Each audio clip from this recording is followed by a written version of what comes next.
In the early years of the Synthetic Biology Engineering Research Center, or SynBERC, UC Berkeley professor Paul Rabinow introduced the phrase human practices into the lexicon of genetic engineering. It has since become a popular term referring to diverse aspects of how technology interacts with people's lives.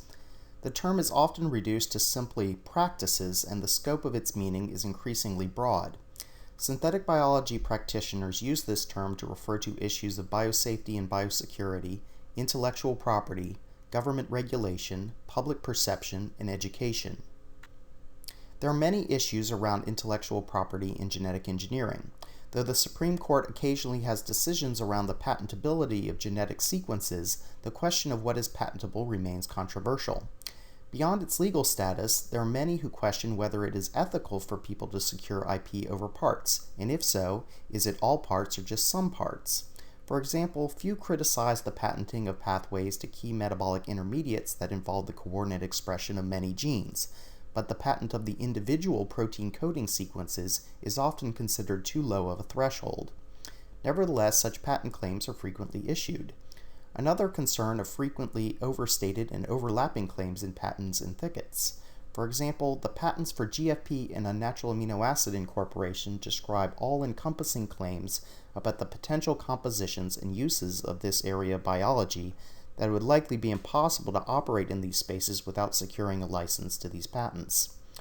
These concerns over creating an overly complex and limiting intellectual property landscape have led some to propose increased availability of open source parts and alternative approaches to patents such as the BioBrick Public Agreement. Other practices issues relate to specific applications of the technology. For example, extensive biofuel efforts have prompted concerns that competition between farming food and farming biofuels would lead to increased food costs. Thus, this is not a consideration of safety risk, it has something more to do with the economics of the technology.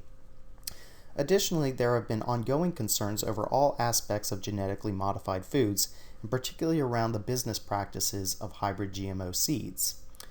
Finally, there are many concerns around biosafety and biosecurity. Biosafety refers to the accidental harm caused by working with biological agents without consideration of proper risk mitigation.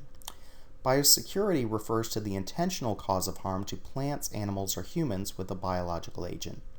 These concerns can be generalized as regulatory in nature, where they are combined with additional concerns such as harm to the environment or to commerce.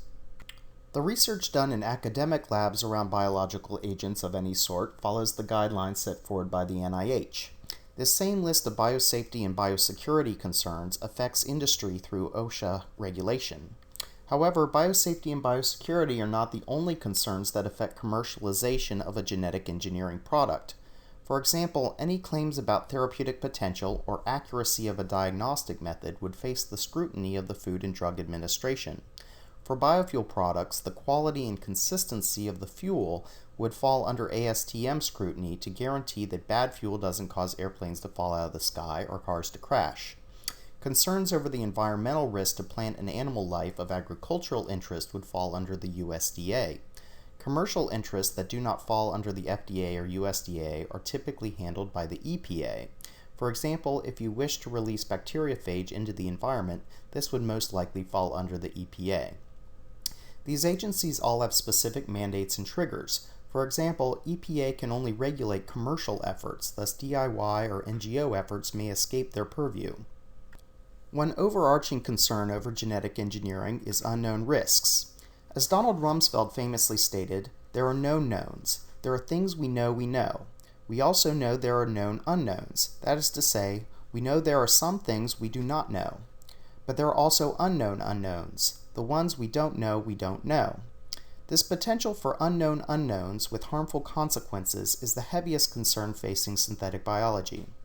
The fear is that there will be modified organisms that, though they undergo thorough consideration and oversight, nevertheless result in harm that nobody anticipated.